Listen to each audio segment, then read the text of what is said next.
I recently had a neighbor pass away. The widow's husband was a lawyer and had all the proper legal documents in order.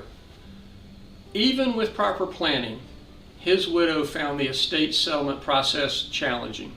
Beyond the emotional toll, there's also the responsibility of settling your loved one's estate, a process that can feel overwhelming. In this video, we'll provide a high-level overview of what is involved in settling an estate.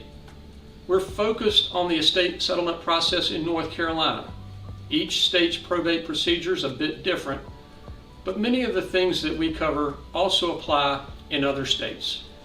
Let's get started. First, you need to locate the original will.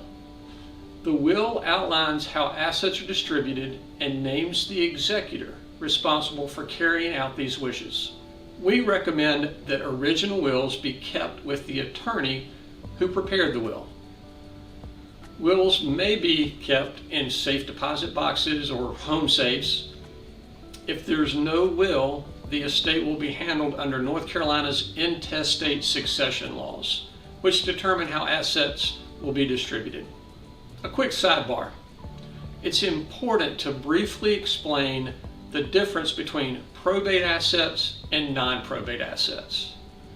Probate assets are accounts for property owned solely by the deceased. The disposition of these assets is governed by his or her will.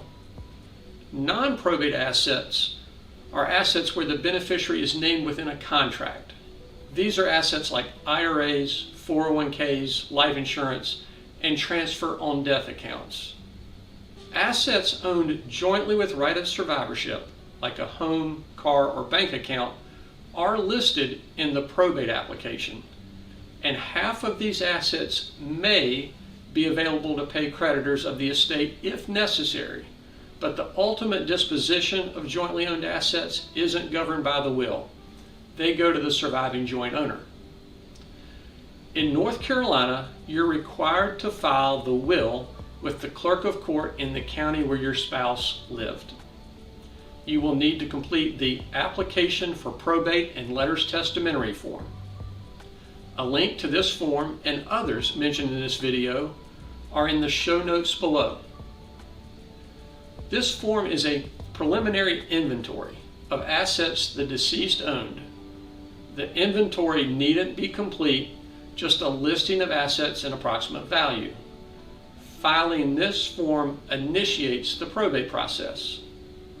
If you're the named executor, the court will officially appoint you to act on behalf of the estate by issuing Letters Testamentary. Letters Testamentary are official forms issued by the court that empower the executor to conduct business on behalf of the estate. You'll need Letters Testamentary for such tasks as retitling a car, dealing with any financial assets like brokerage accounts or bank accounts.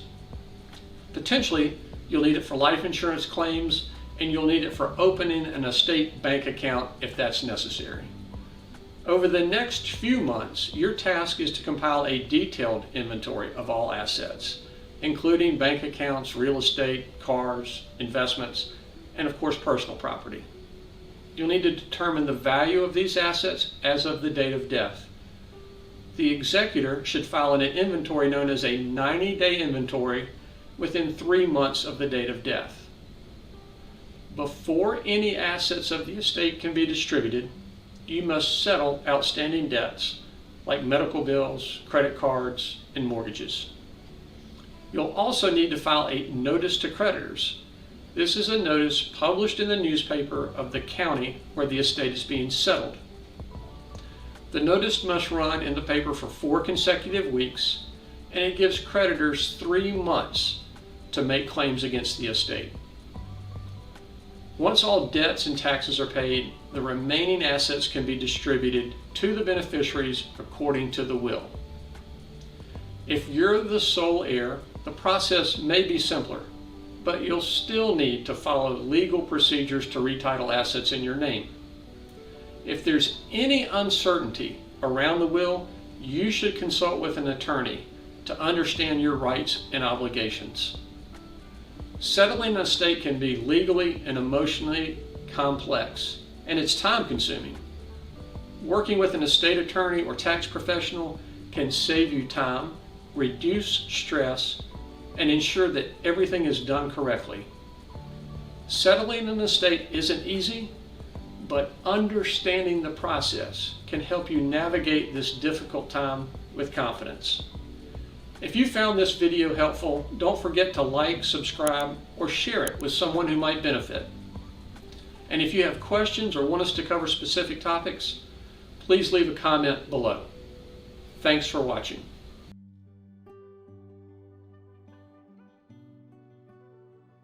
If you'd like to learn more about the benefits of working with a truly independent and objective fee-only financial advisor, we welcome the opportunity to talk with you.